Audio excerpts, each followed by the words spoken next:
नमस्कार दोस्तों, मैं रेशु और स्वागत है आपका आपके चैनल में अध्यात्म की ओर। जैसा कि हमने देखा था अध्याय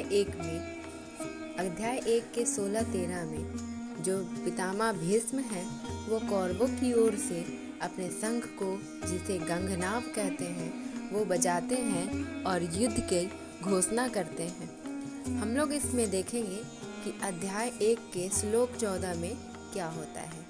जब आप किसी को युद्ध के लिए पुकारेंगे, हम जानते हैं कि ये जो कौरव थे ये अहिंसावादी थे। दुर्योधन, ये पितामह भीष्म, ये लोग जब युद्ध की पुकार करते हैं तभी जो न्याय की मूर्ति है श्री कृष्ण, वो आते हैं अर्जुन को साथ लेकर। वो भी युद्ध के मैदान में उपस्थित होते हैं और वो भी अपने शंख को बजाकर कहते हैं कि चलो हम भी आपसे युद्ध करने के लिए तैयार है। जब भी बुराई बढ़ जाती है तो सच्चाई जो है, अच्छाई जो है, उसे सामने आना ही पड़ता है और उसे भी युद्ध करना ही पड़ता है। तब जाकर सत्य को प्रमाण की जरूरत नहीं होती, पर फिर भी लड़ाई तो करना ही होता है। और ये हम लोगों को गीता में सिखाया जाता है। स्वयं श्री कृष्ण उपदेश देते हैं कि जब भी गलत हो, हमारे साथ अन्याय हो, तो हमें उसका पूर्ण रूप से विरोध करना चाहिए। आइए हम देखते हैं अध्याय 1 के श्लोक 14 में क्या कहता है। तथा श्वेत हई युक्ते महंती सिंदने स्थितौ माधवा पांडव च एव दिव्यो शंखौ पद्मतु, अर्थात तत्पश्चात श्वेत घोड़ों द्वारा खींचे जाने वाले भव्य रथ पर बैठे हुए पांडव सेना के मध्य में माधव और अर्जुन ने अपने दिव्य शंख बजाए।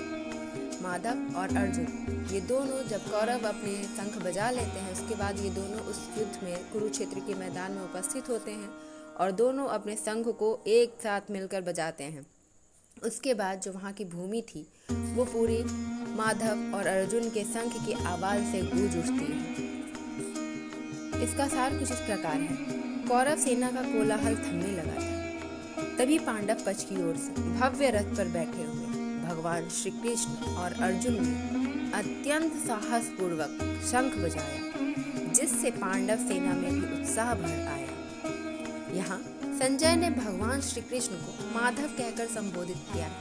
यह दो शब्दों का संयोजन है। माँ जो समृद्धि की देवी लक्ष्मी को संदर्भित करता है और धव पति के लिए प्रयोग किया जाता है। देवी लक्ष्मी भगवान विष्णु की पत्नी है, जो श्री कृष्ण के कई रूपों में से एक है। इस श्लोक का तात्पर्य है कि समृद्धि की देवी पांडवों के साथ थी और उनकी कृपा से वे इस युद्ध में विजयी होंगे और जल्द ही अपना राज्य पुनः प्राप्त करेंगे। राजा पांडु के पुत्रों को पांडव कहा जाता है और इसका इस्तेमाल 5 भाइयों में से किसी के लिए भी किया जा सकता है।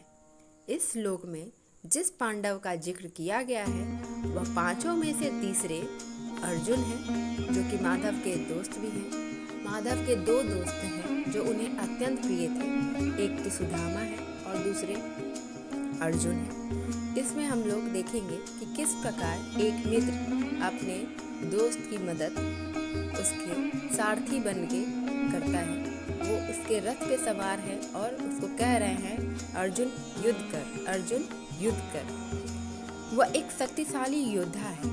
अर्जुन एक बहुत ज़्यादा शक्तिशाली योद्धा है और बहुत ही बेहतरीन धनुर्धर है। उनका शानदार रथ अग्नि देवता की देन था और जो श्री कृष्ण है वो तो स्वयं उसके सारथी हैं। वो खुद वो रथ चला रहे हैं। आगे के श्लोक को जानने के लिए हमारे साथ बने रहें।